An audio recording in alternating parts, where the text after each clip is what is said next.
Cayman Islands, Vanuatu দ্বীপরাষ্ট্র। সুমিত রায় কোথায়? নাকি শহরেই আত্মগোপন করেছেন? নেপালে পালানোর আগে দেবরাজ ধরা পড়ে গেল। সুমিতের নাগাল পাচ্ছে না পুলিশ। অভিষেক বন্দ্যোপাধ্যায়ের আত্মসহায়ক সুমিত কি তাহলে খুন হয়েছেন? রাজ্যের বিরোধী দলনেতা ঋতব্রত বন্দ্যোপাধ্যায়ের আশঙ্কা তো তাই, সুমিত খুন হয়ে যায়নি তো।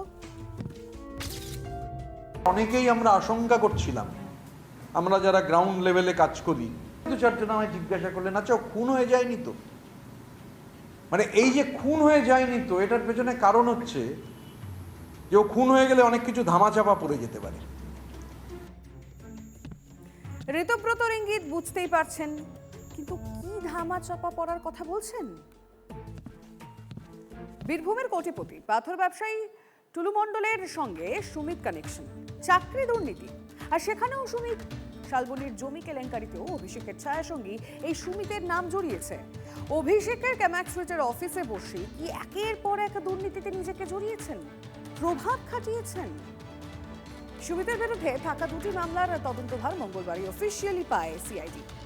সিআইডির একটি টিম সন্ধেবেলায় সুমিতের বাড়িতে গিয়েও করার নাড়ে। কিন্তু সুমিত কোথায়? হাতে গ্রেফতারি পরোয়ানা রয়েছে সিআইডি।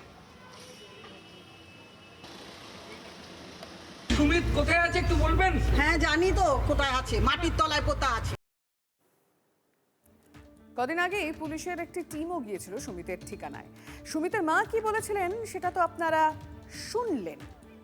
সুমিতের মায়ের কথা শুনছিলেন, ছেলে মাটির তলায় পোতা আছে। সুমিতের মাও কি মনে করেন ছেলে খুন হয়েছে, না এটা বলছেন বিরক্তিতে?